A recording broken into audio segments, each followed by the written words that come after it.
I can't play without it, explains Oliver. My soul is hushed.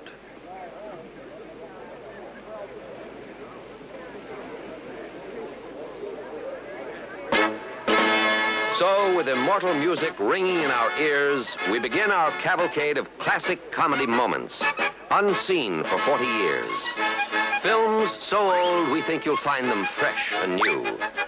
Here, then, are the further perils of Laurel and Hardy.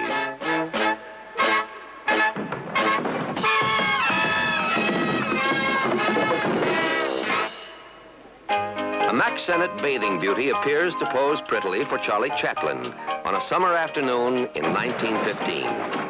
Actually, it's a double deception. The beauty is really young Oliver Hardy in his third year as a supporting comedian. The admirer counting the curves is Billy West, who with uncanny accuracy imitated Chaplin's walk, mannerisms, and even his plots. This tale of a country girl's deception resembles Tilly's punctured romance. little Miss Gingham bounces into the general store. In comedy's golden days, the best comedians, Chaplin, Keaton, Arbuckle, Langdon, all impersonated women at one time or another. 50 years ago, trains stopped for quick lunch, much as buses do today. Chaplin imitator Billy West flipped some pepper-flavored flapjacks in the direction of Oliver Hardy, playing a dapper intake valve.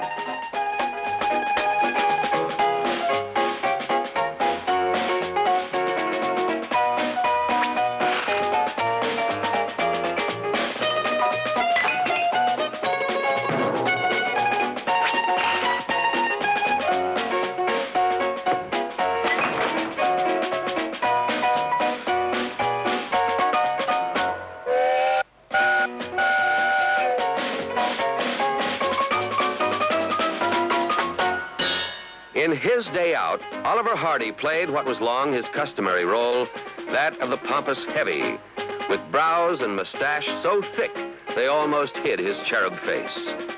They also disguised the fact that this supposedly worldly villain was then only 23 years old.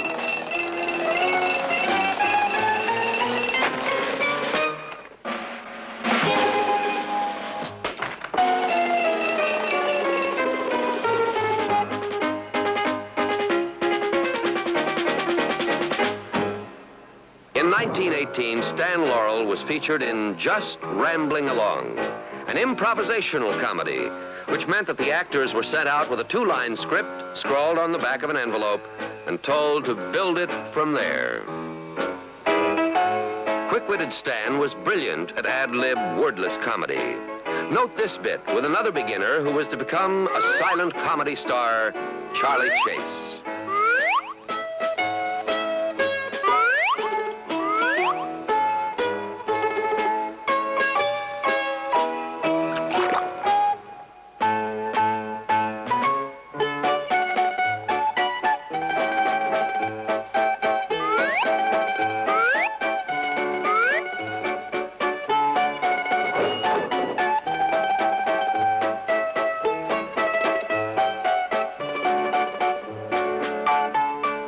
Stan Laurel was brash and self-confident, almost a direct opposite from the dim, forlorn character who 10 years later was to become a world favorite. His actions were a succession of quick visual surprises. If there's a suggestion of Charlie Chaplin in his style, it's only to be expected. For Laurel understudied Chaplin with Fred Carno's Music Hall Revue in days before either one had even thought of joining that upstart medium, the movies. Full realization, the talents of Stan and Oliver had to be teamed, and that team required a third ingredient. The third ingredient was the Hal Roach Studios. In the early 20s, when Laurel and Hardy had only a nodding acquaintance, the Roach Studios specialized in visual comedy, rich in invention and breathtakingly fast. Roach Studios' leading one-reel star of the period was little Snub Pollard, who wore a Kaiser Wilhelm mustache upside down. Snub is low man in a friendly game of Toss the Anvil.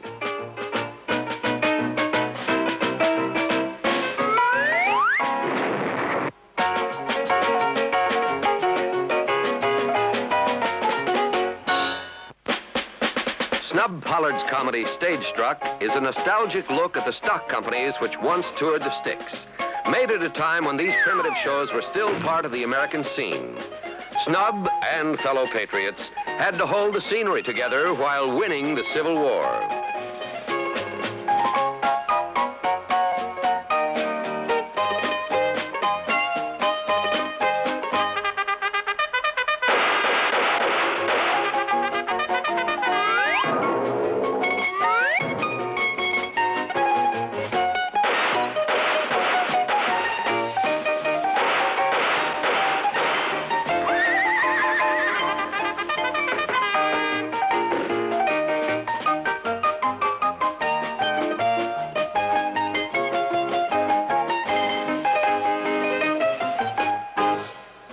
A sensational news story of 1922 was human rejuvenation by surgery through the grafting of monkey and goat glands.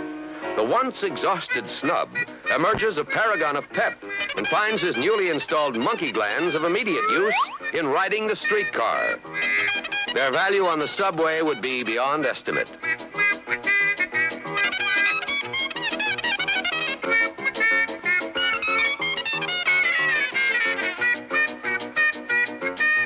Snub's rival, Tom Kennedy, prepares supper after an injection of goat glands. Snub discovers monkey glands increase his zest for wide open spaces. Tom testifies goat glands improve his appetite.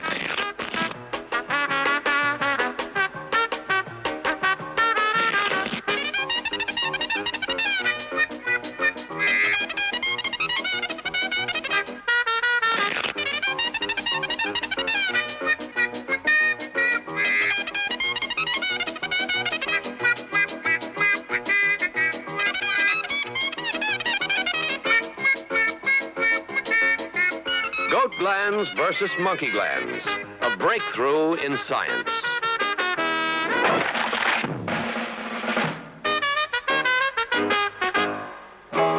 This Hal Roach Studios comedy of 1921 with burly Noah Young told the age-old story of crime and pursuit in slapstick shorthand.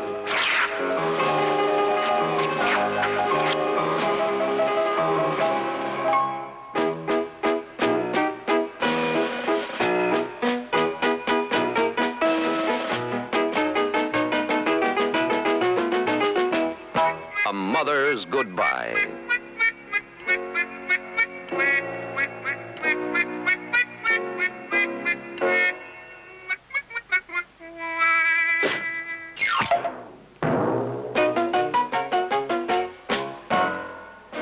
It wasn't Hal Roach, but chief competitor Max Sennett, who specialized in the chase, sometimes making comedies that were one big chase from start to finish. However, the Hal Roach Studios could whip up a pretty good chase, too, as here in Young Oldfield, with the aptly named Charlie Chase behind the wheel.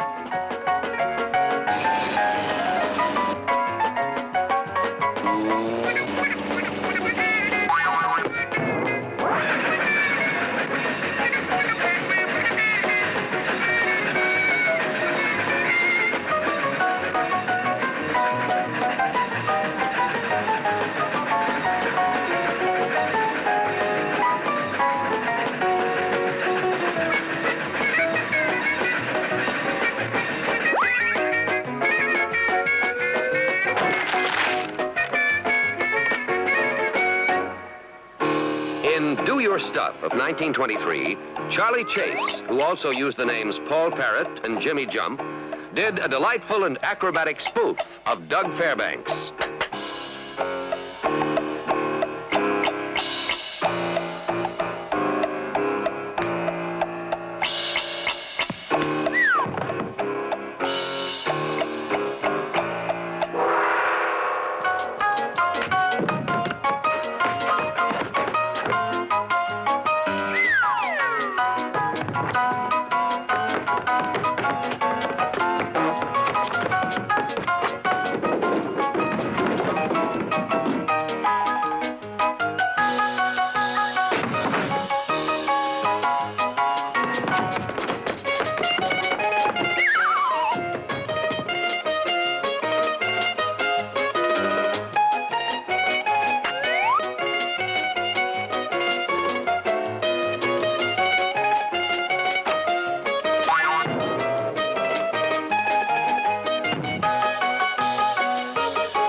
Swain in the early and rare Flying Elephants, which might be called a Laurel and Hardy comedy, except that Stan and Ollie operated mainly as soloists and hardly at all as a team.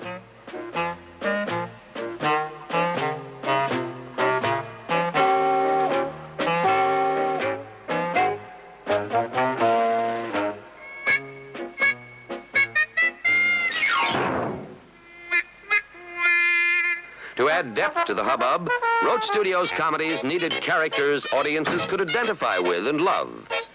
The time was growing ripe for Laurel and Hardy, who individually had been underfoot for years.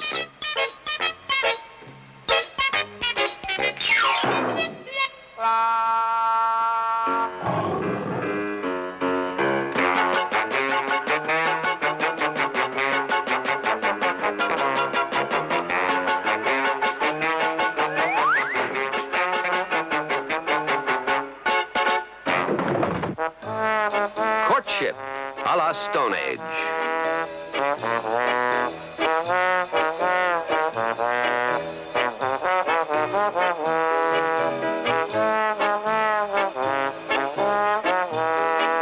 Look, murmurs Oliver. The elephants are already on the wing to Capistrano. It'll be an early spring this year.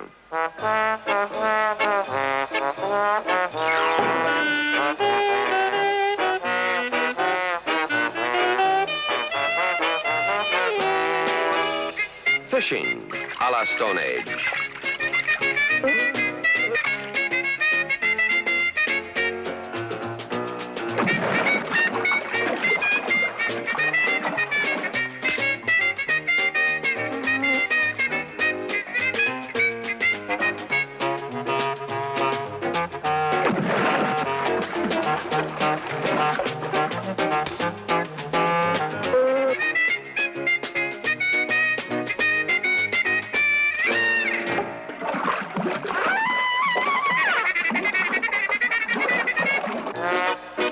Dentistry, a la Stone Age.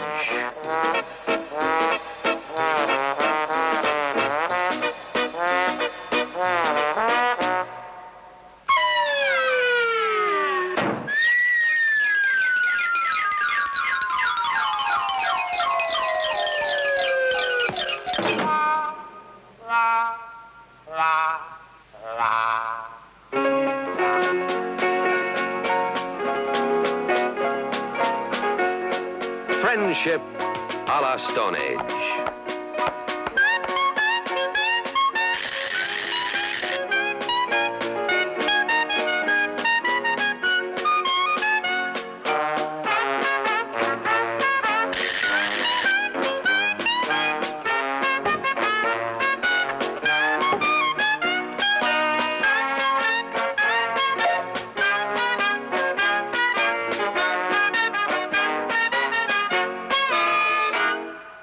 Millionaire Jimmy Finlayson awakens with a headache, peculiar to men who develop weightlifters' muscles picking up champagne glasses.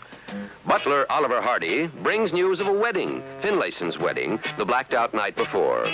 Jimmy vanished after the ceremony, and now wife and in-laws are after his blood, and maybe a buck or two. "Call my lawyer," cries Jimmy. Finlayson's lawyer, the perfect advisor for bargain-hunting clients with unlimited time for regrets. "I'll be right over," says Stanley Z. Laurel. A short time later, bride, mom, and dad storm into Finlayson's hotel and are spotted by Stanley, who has also just arrived. "Where is that skunk?" cries Papa. Stan takes immediate action. He begins to cry.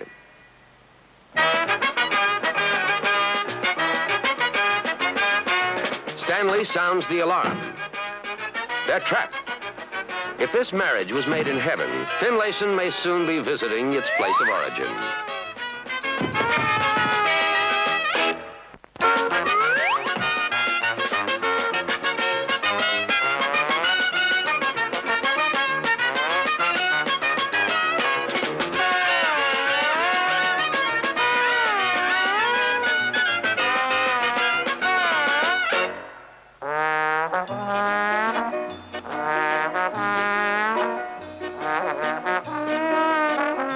"This sunflower?" queries suspicious Dad. "Why, she's my little wife," says Oliver. "When I find that petrified playboy, I'll shoot off his ears," threatens Papa.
Much of the classic comedy of the 20s was photographed out of the studio on natural locations, a practice that is again popular today. This was the Pike Amusement Area in Long Beach, California, at a time when knees were just beginning to peek out from under the flapper's ever-shortening skirt.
Pursuit careens to the fun house, which in the 20s was filled with gadgets to make insurance adjusters blanch. Though in this comedy called Sugar Daddies, they are together in scene after scene, Laurel and Hardy are still not a team. They have almost no chance to play against each other, and the addition of their old friend Jimmy Finlayson makes them a threesome.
In a tense courtroom, Judge Foozle sentences cutthroat Nash the Slash to a most unpleasant form of necking. I'll escape, and when I do, I'll come around and cut out your tonsils, cries Nash the Slash, who likes to work by direct incision. Detection Central gets an anguished cry for protection as Nash the Slash escapes at once. The chief calls Operative 01 and 02. From this moment on, Laurel and Hardy were a team.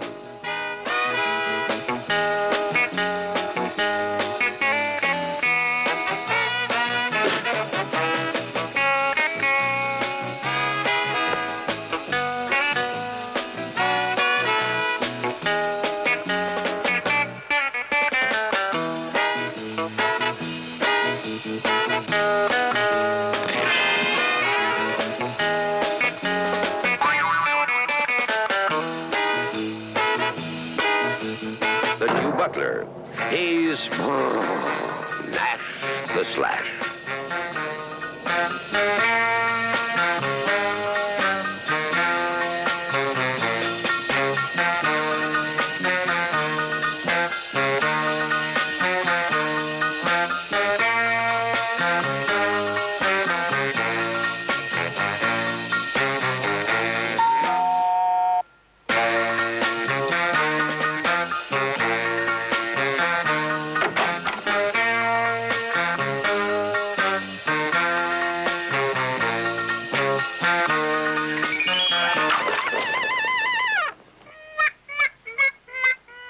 Detective Hardy always reads the crime news thoroughly, a syllable at a time. Say, does this fellow look familiar to you? He asked Stan.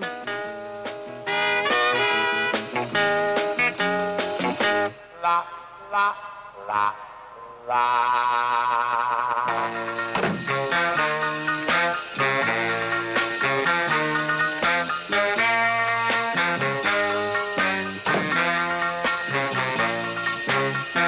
Instant recognition. That's Nash the Slash. There are foul deeds afoot.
Quick, Stanley, the handcuffs.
Nash the Slash has one weakness.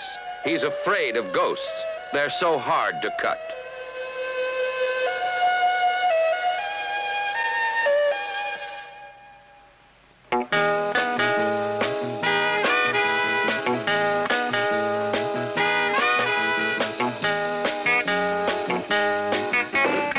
Now, where to put the momentarily subdued slasher? Why, in the closet with Oliver, of course.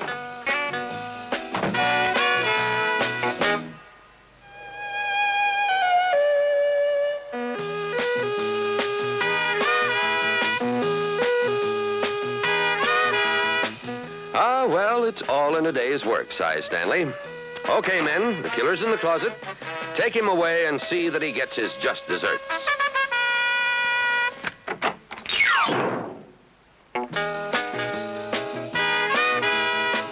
So, 40 years ago in this short film called Do Detectives Think, Laurel got the glory, Hardy got the black eyes, and the mold was set for an immortal comedy team.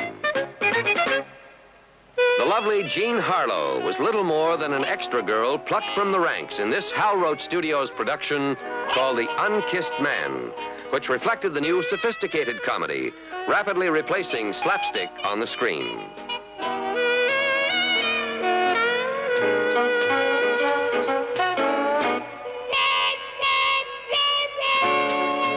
The doctor trying to say no is Bryant Washburn, once a leading matinee idol, who was as surely sliding to oblivion as Harlow was destined to skyrocket to stardom. The very next year, she and her low-cut gown were to create a sensation in Hell's Angels, produced by Howard Hughes.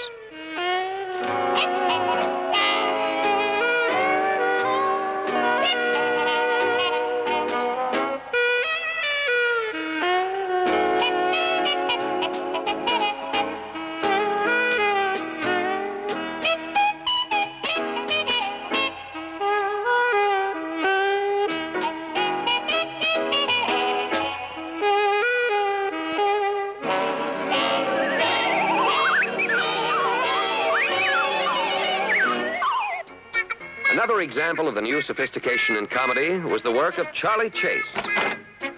Clerk Charlie catches the eye of the boss's wife. "Why, you're just my husband's size," she declares. "I want to surprise him with a new pair of riding breeches. We can have them tailored to fit you." Hubby is the jealous type who imagines a rival lurking behind every filing cabinet.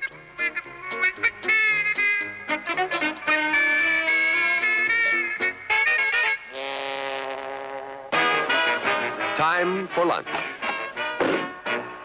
"See you after I deliver these pants," says Charlie. Headed for the same destination, hubby and important friends. Charlie gets there first. "Please bring those riding breeches upstairs," orders the boss's wife. "Try them on. Let me see how they look on you," the boss's wife asks bashful Charlie. Charlie Chase was the master of the comedy of embarrassment, and at one time the most popular star of two-reelers in the world. Today, he is strangely and unfairly forgotten.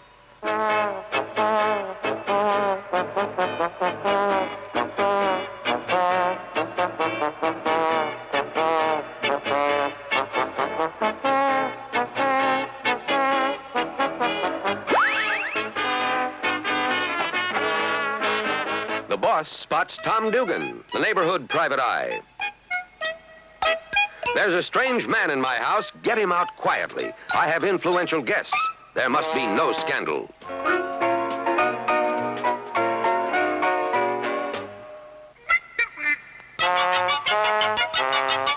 The wife gently notifies Charlie, "My husband is here with the entire social register. Get out, quick."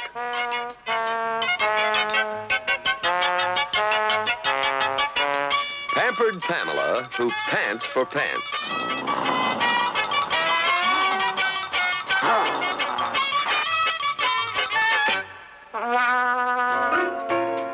Charlie whispers to the butler, "In the name of humanity and a 50-cent tip, show me the way out of here."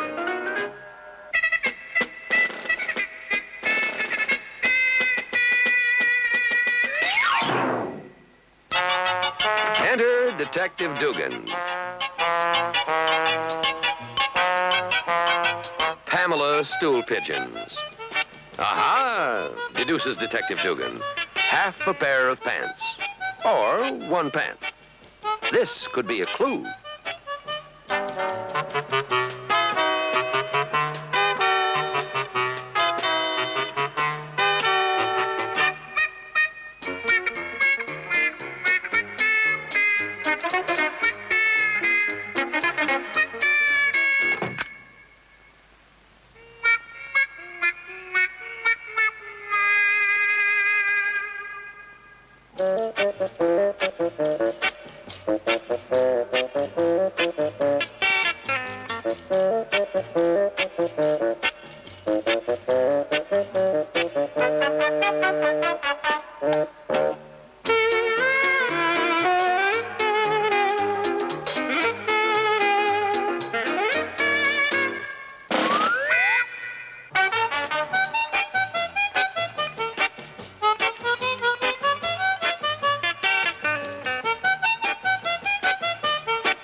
canine raspberry.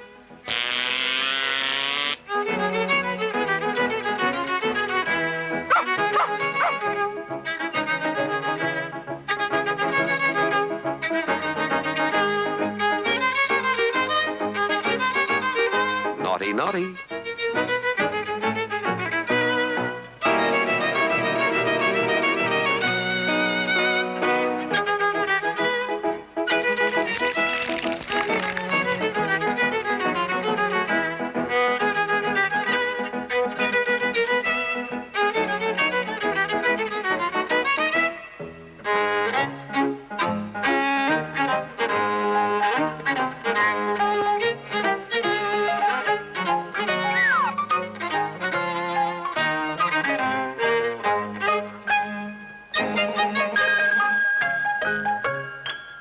You have no trousers, whispers the host.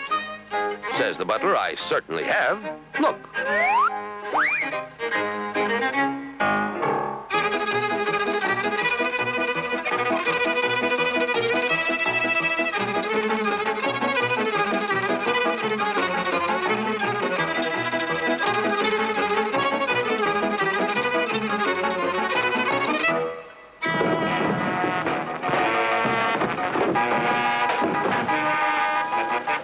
Pantsless in my wife's bedroom was bad enough, cries the boss. But pantsless under my dining room table, that's going too far.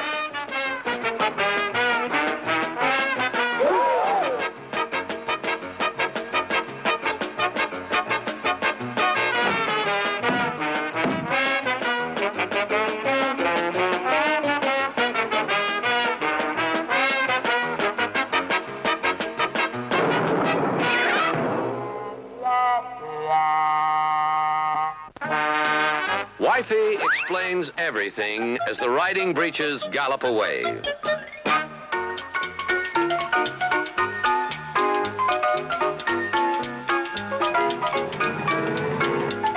Exactly on time.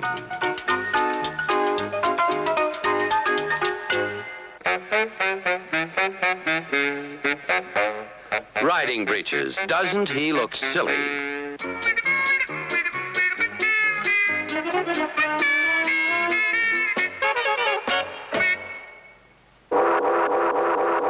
Laurel and Hardy combined the heedless slapstick of the old short comedies and the well-developed characters and slower pacing of the new. They had been teamed almost by accident. They had experimented, and they had perfected the Stan and Ollie whose popularity remains undiminished.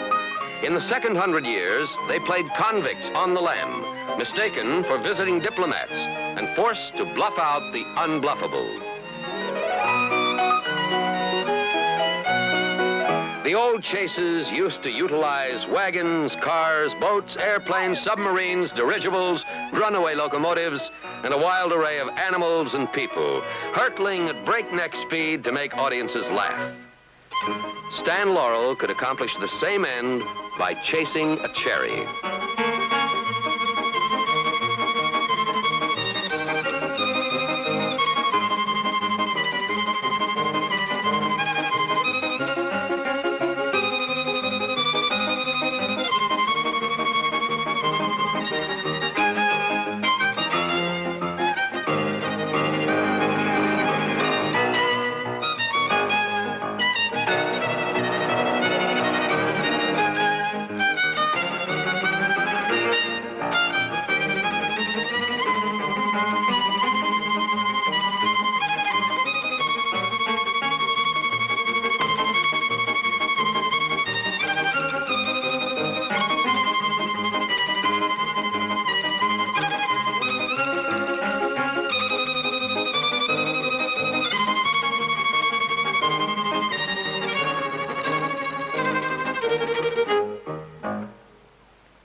comedy Leave 'Em Laughing touched upon one of the unpleasant facts of life, the midnight toothache. Through long sequences and sometimes entire pictures, Laurel and Hardy, with surprising frequency, played entirely alone, a test of their ability to be self-sufficiently funny and a blessing to the budget.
Stan and Ollie explore the perils of lunch.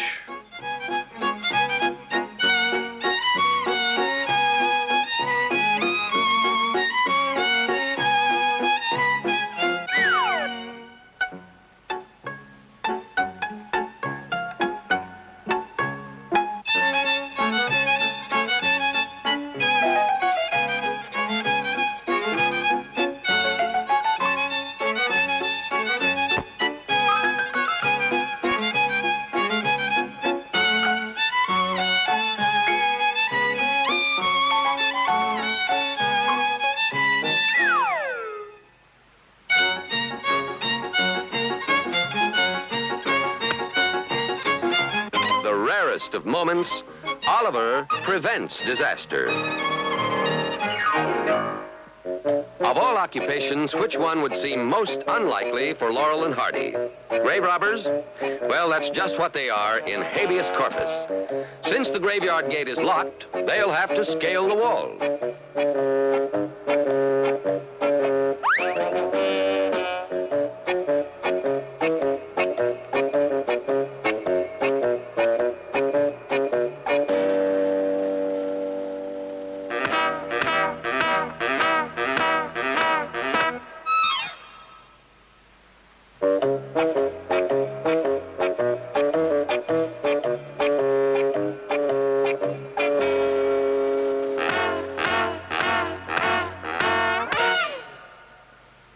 Try it this way, says exasperated Hardy. A crazy old professor called them in to do the body snatching, and Stan and Oliver were always so eager to please.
commands Oliver. "I'll protect you."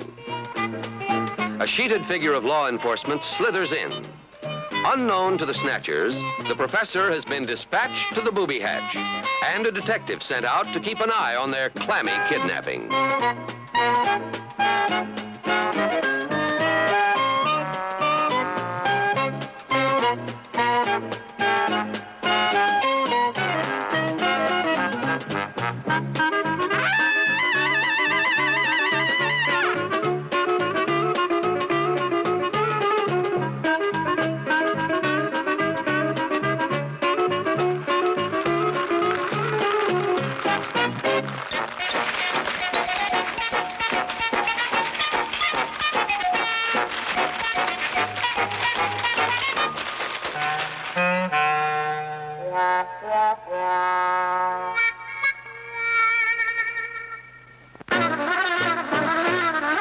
Imperiled by a battling bat.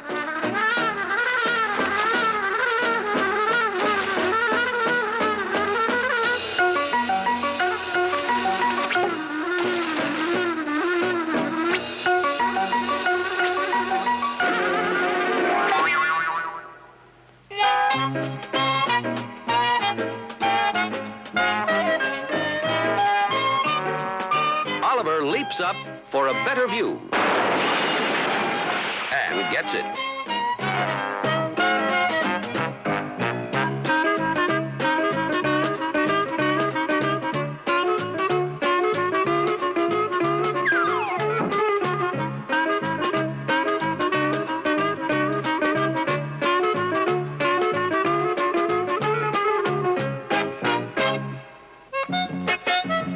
Silence, darkness, whispering winds, goose pimples. And in the dirt from the grave, something's moving.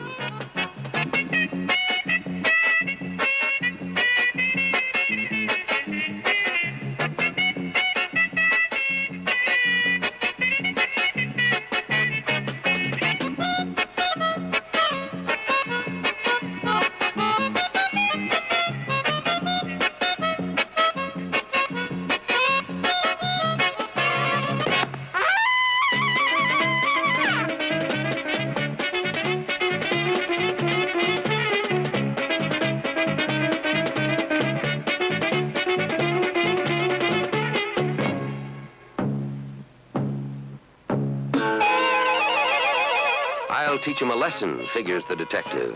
"Get back and dig," orders Oliver, who can't stand a man who's scared.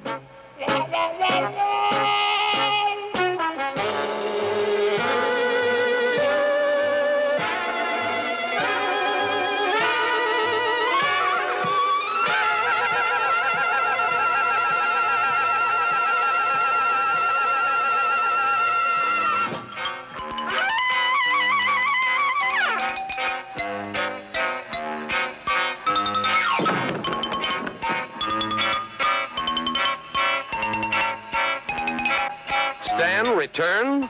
Never. The detective substitutes for the body.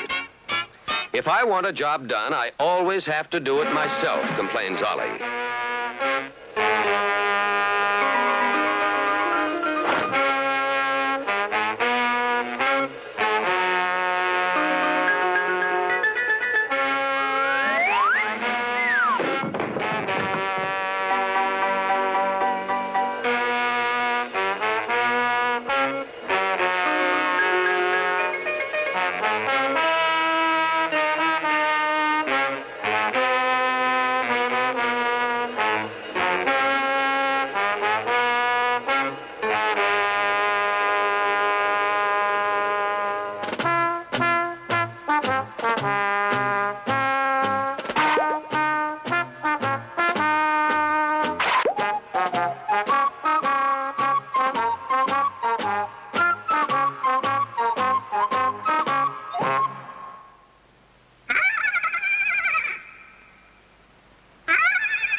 There's the body.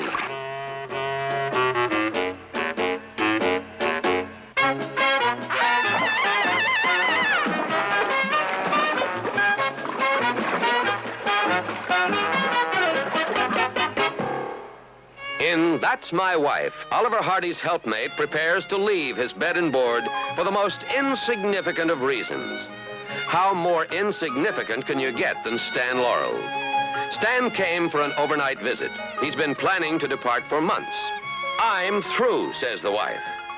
But honey, reasons Oliver, if we part, Uncle Bernal will disinherit us.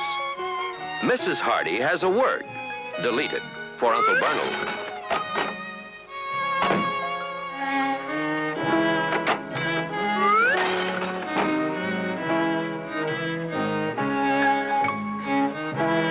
After 8 months of hints about leaving, Stanley's feelings are easily bruised.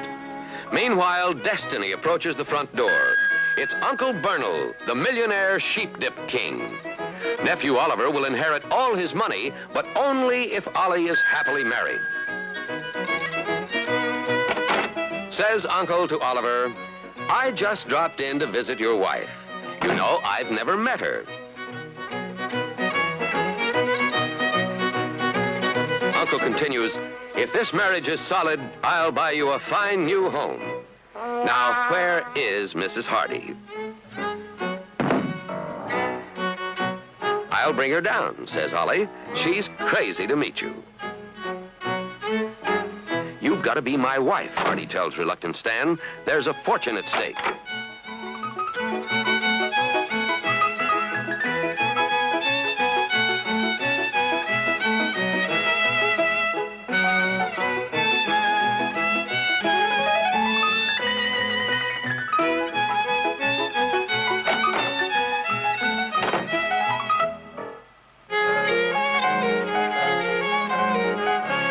Something's missing.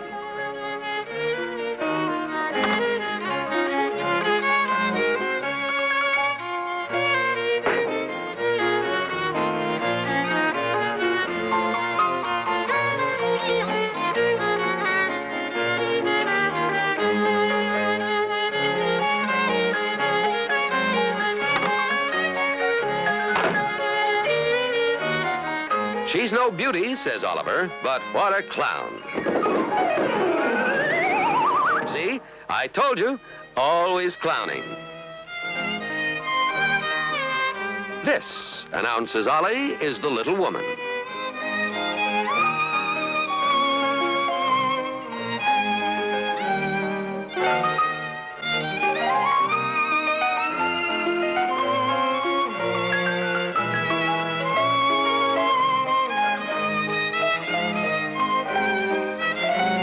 She's clowning again, says Oliver.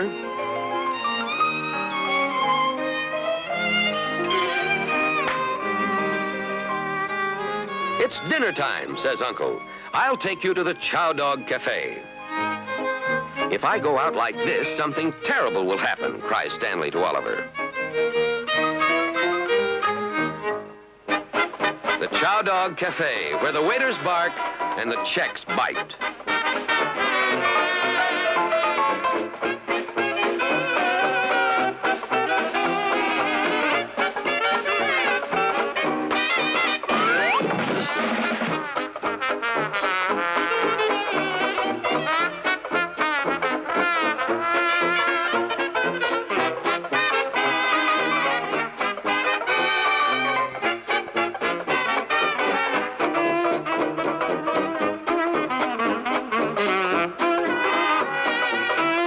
Ollie explains, I always carry a dumbbell for my spare time exercises.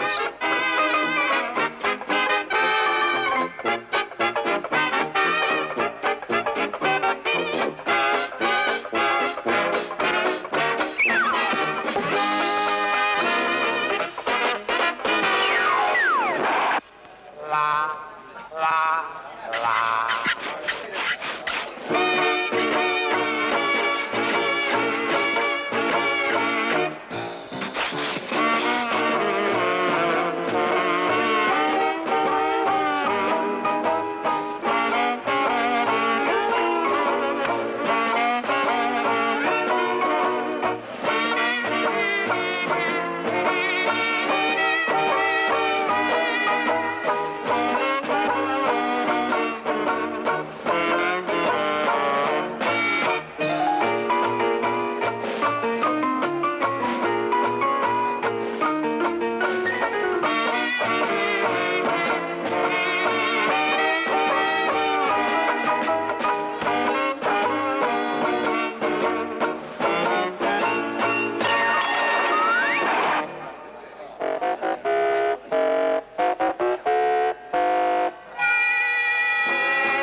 intruder, didn't I meet you at the flea circus in Palm Springs?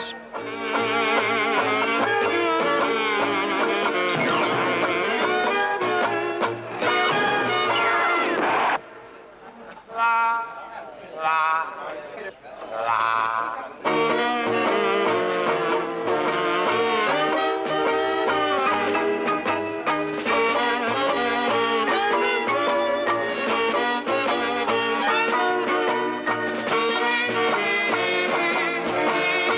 Do something forceful, says Uncle to Oliver.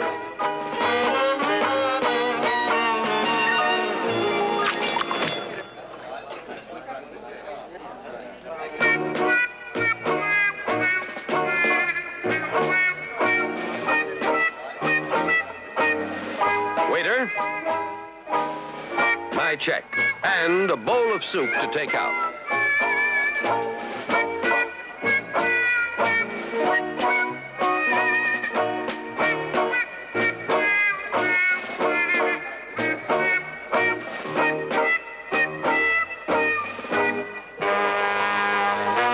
Slippery Carmichael, a waiter who gets what he's been waiting for.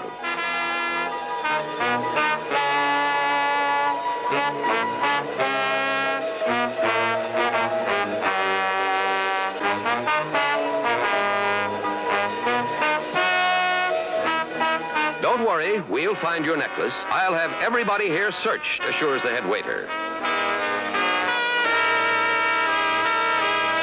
Time to dump the evidence.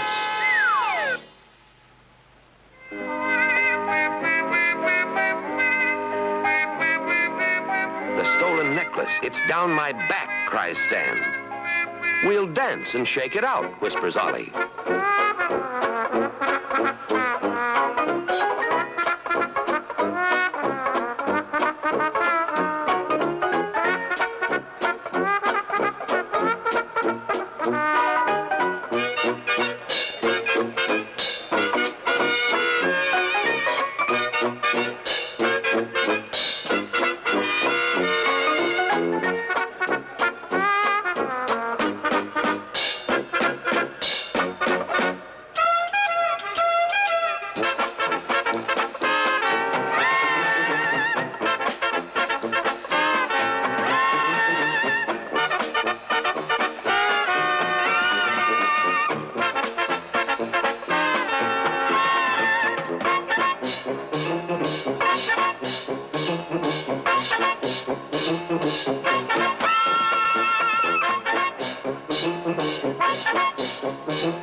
Says the band leader, we allow every kind of dancing here, but that kind.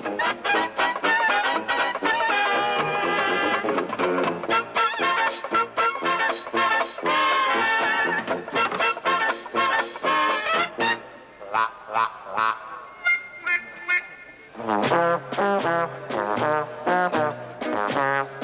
Believe it or not, we were calling Philadelphia.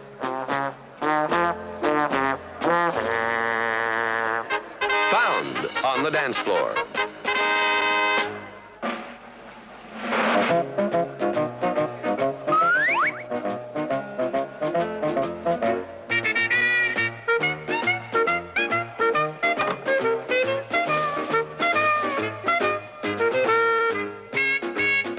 The main attraction, Garrick and Lucille in the pageant of love.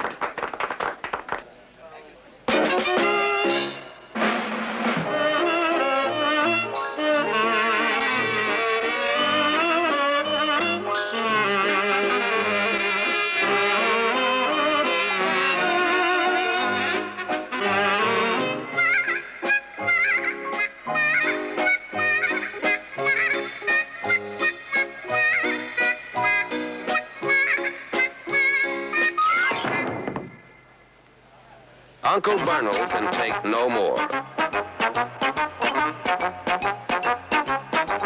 Uncle Bernal is through. He'll leave his money to a home for dachshunds with backaches.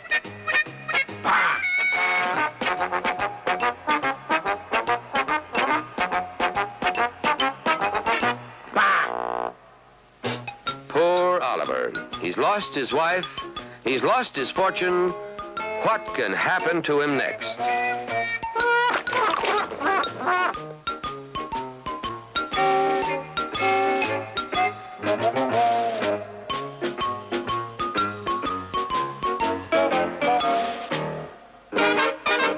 Vive le turtle soup. Some people are followed by good fortune, some by bill collectors. Continuing their further perils, Stan and Ollie are followed by a goat.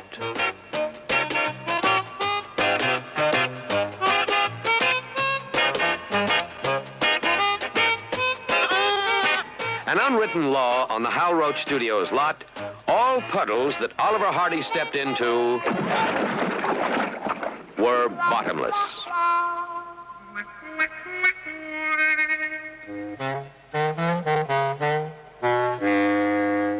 Nearby, a pet shop owner discovers his prized goat has either strayed or been kidnapped. Meanwhile, Laurel and Hardy are adjusting to a new roommate.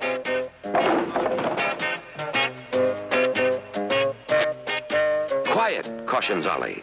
The landlord sleeps right under us. If he finds a goat here, we're finished. Below, landlord Edgar Kennedy never counts sheep.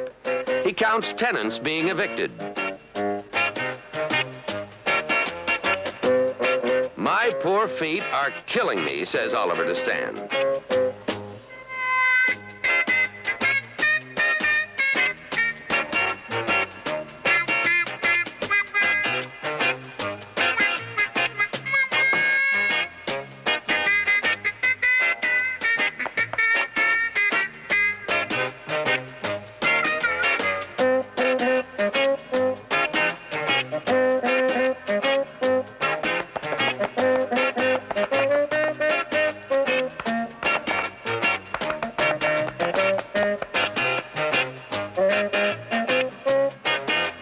Says Stanley, scratch my back.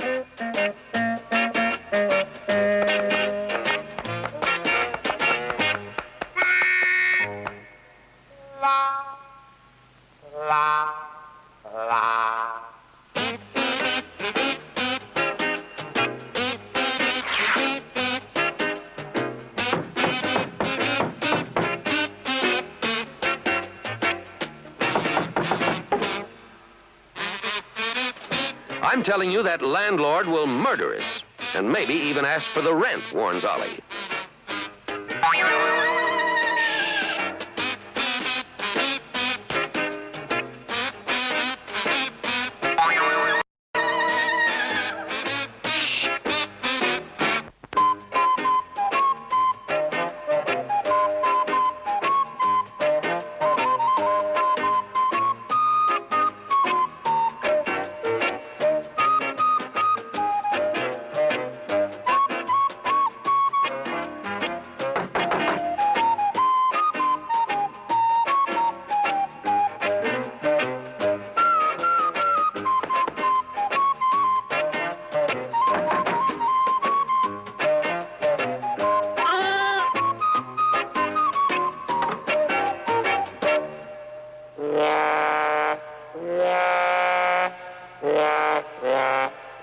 I want you guys to know this is a respectable hotel, says landlord Kennedy.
If you must exercise, exercise quietly.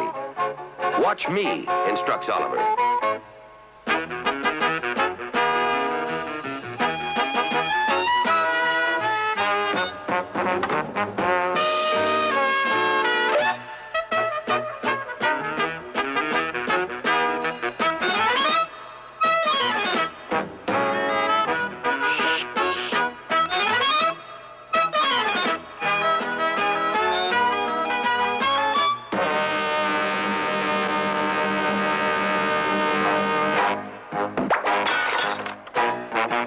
Oliver explains, it flipped.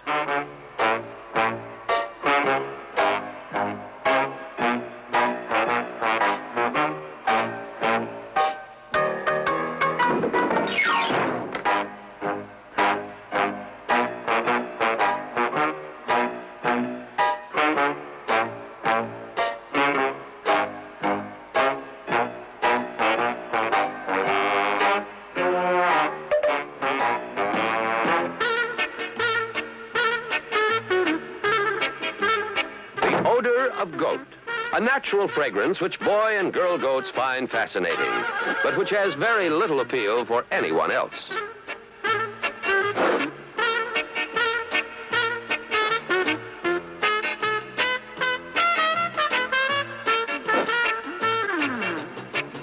Asks Oliver, do you smell anything?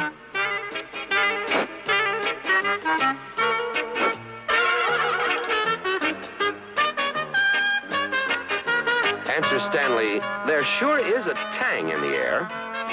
It's the goat, cries Ollie. We'd better give that goat a bath, commands Oliver. And if her smell doesn't improve, you and goat will get.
Charlie Hall, the midnight caller. It's the landlord again, cries Ollie.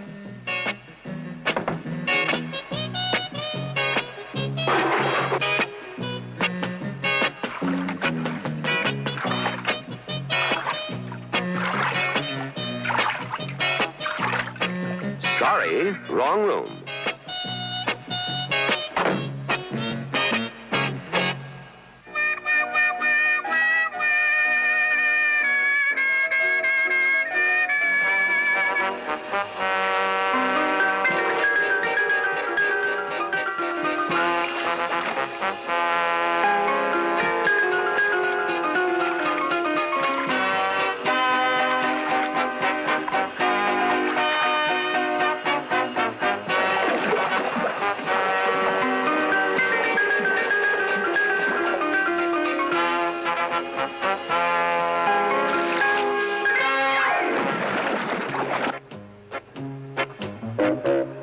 Another in a long and honored series, The Great Water Fight.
Enter the law.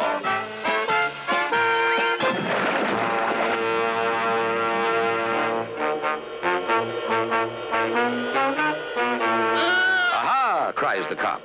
There's the goat that was reported stolen. A quick deduction. Goat A is found in room B. Landlord C owns room B. Therefore, landlord C must be the culprit. Look, points out Stanley. We lost our goat, but she left behind 3 brand new ones. Isn't nature wonderful? Should Married Men Go Home begins on a note of connubial bliss unheard of in a Laurel and Hardy comedy. There is, however, a serpent in golf knickers gallumping down on paradise.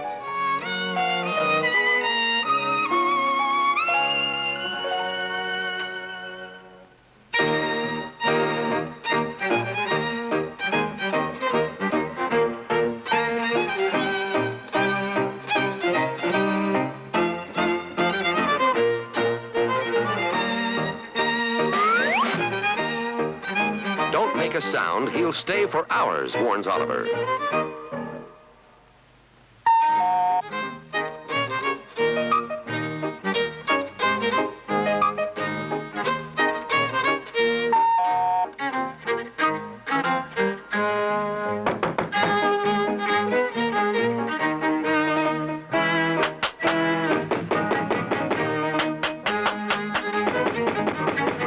It takes nerves of steel to outwit Stanley at the waiting game. Mrs. Hardy is played by Kay DeLise out of Hal Roach Studios' choice collection of naturally funny females.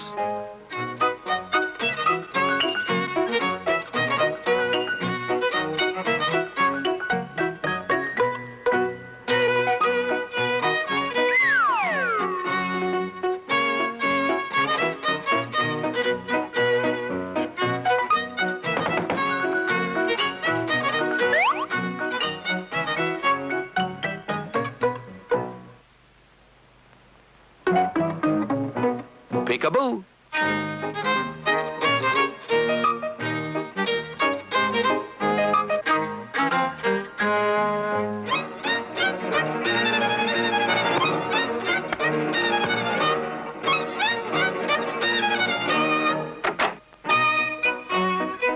Mr. Hardy declines Mr. Laurel's golf invitation, but Stan is only too glad to hang around until Ollie changes his mind or loses it.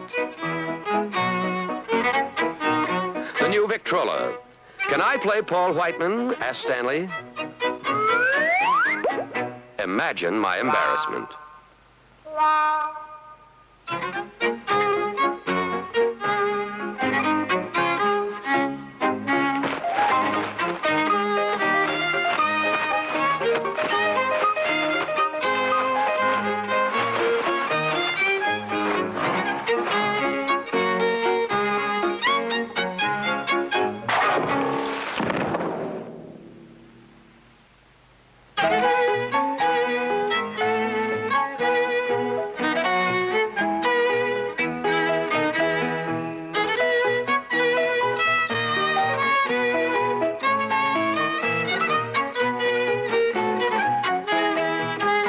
Hold it, says Oliver. I'll play it. There's a right way and a wrong way to do everything.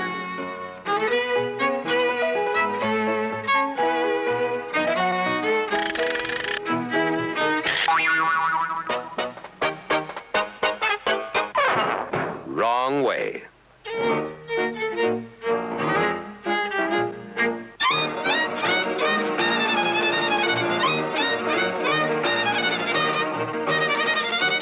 Cries Mrs. Hardy, go on and golf. Get out of here. By merest coincidence, Ollie happens to have his golfing togs just beneath his lounging robe.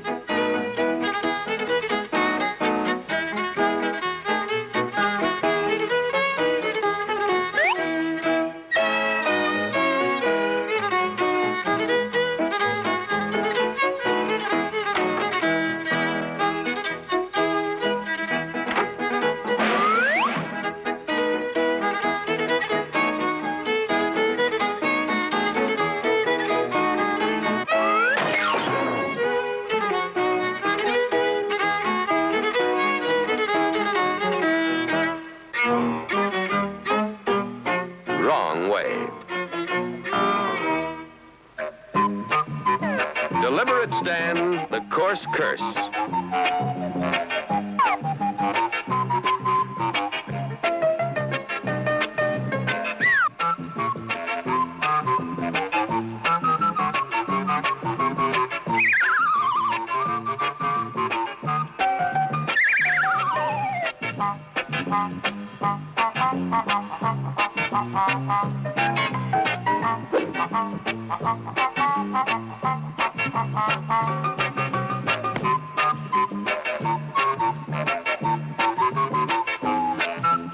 Hurry up, expert. Edgar Kennedy has several things on his mind.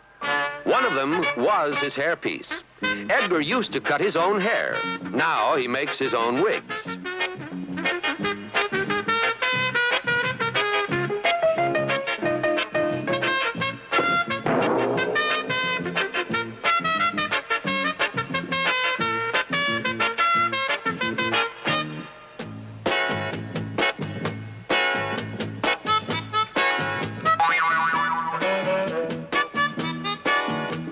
That's my ball, growls Oliver. A playpen special. Your ball is over there.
Says Stanley, staunch defender of the rules. Ball must be played from where it lies, no exceptions. Voice over for those who have forgotten how to read.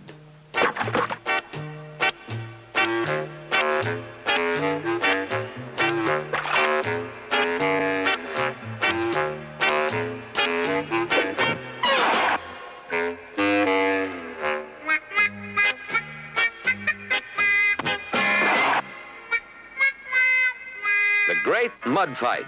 The year is 1928. You probably noticed that short skirts have come into style. They make slapstick more fun than ever.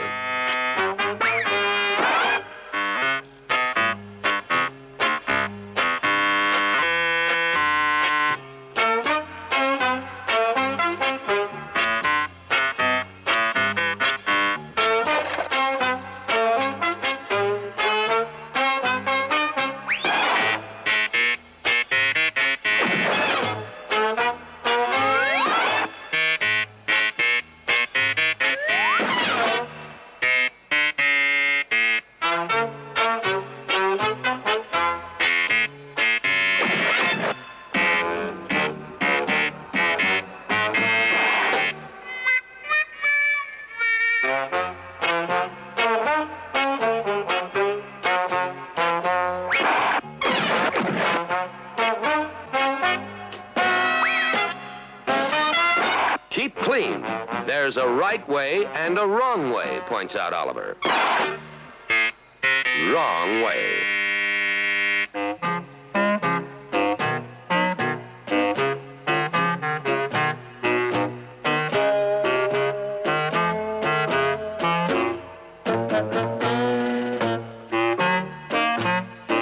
You're going in. You started this, yells Oliver to Stan.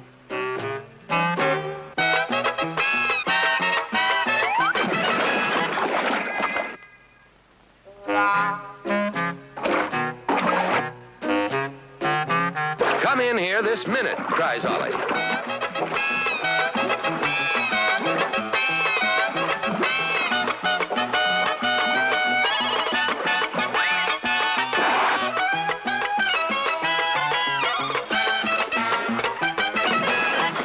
is Hardy's hole again.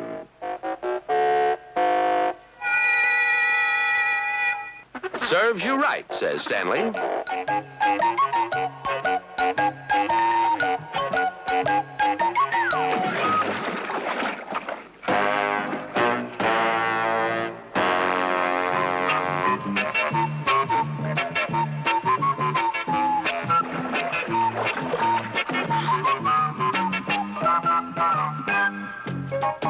This final further peril of Laurel and Hardy concerns the struggle between capital and labor. Stan is labor, the loyal butler of Hardy House, whose work is never done. Oliver is capital, the fun-loving millionaire master of the mansion, carrying just enough champagne to make his nose tickle.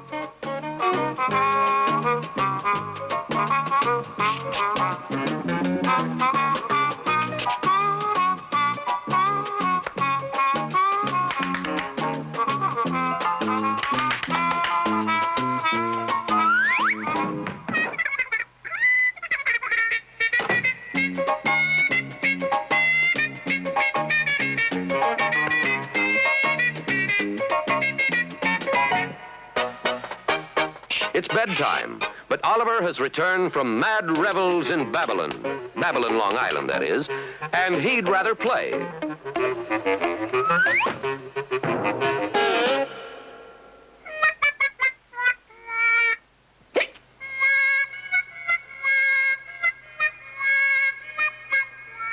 You've been drinking. Oh.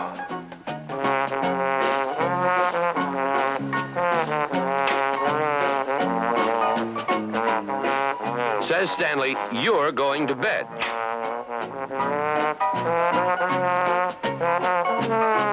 I'll go to bed, but you've got to catch me first, calls running Oliver.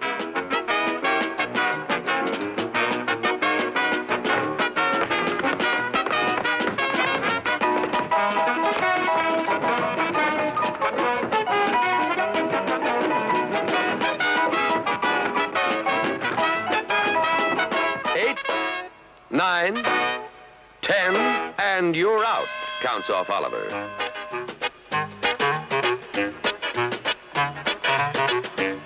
Stanley whimpers, I was only trying to do my duty.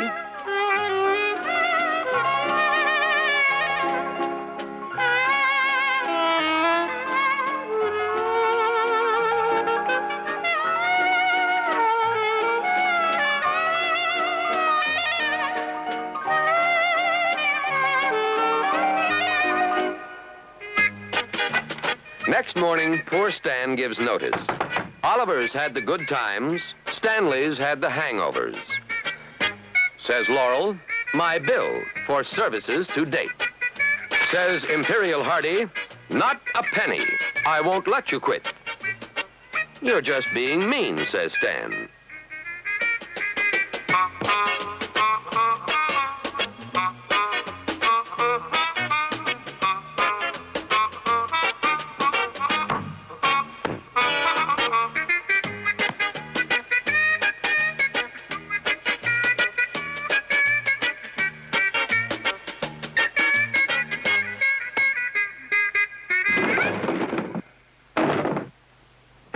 Warns Oliver, be careful, this stuff is priceless. A glint of an idea glimmers in Stanley's mind, which is as good as new since it has hardly ever been used.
falls face first into a nice, creamy birthday cake, which just happened to be lying around the living room.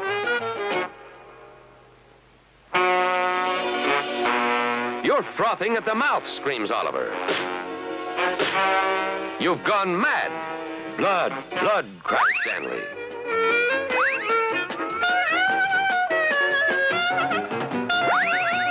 The Hardy Fountain, decorated with life-size head sculptures of the great man.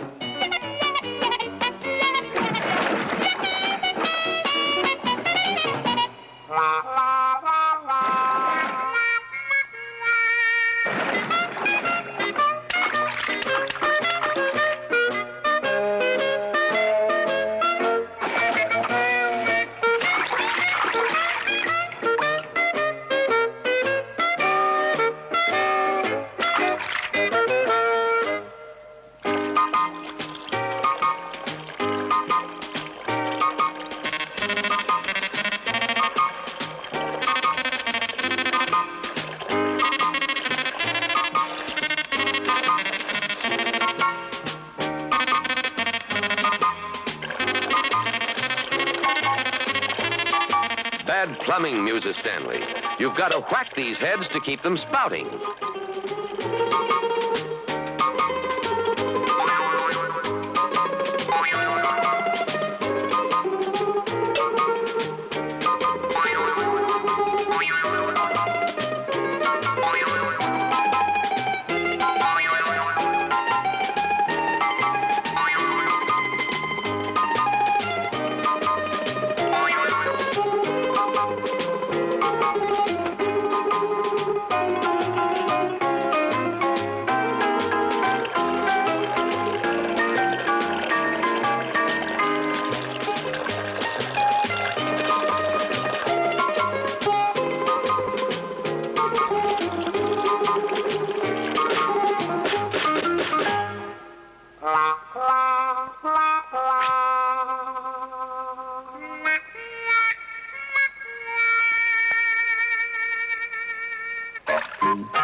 Says Oliver, let's forgive and forget and be pals again. The jovial fat one and his sad, skinny partner have long since departed. But the laughter, undiminished, roars on. On strips of film where time stands still, they have left their shadows behind.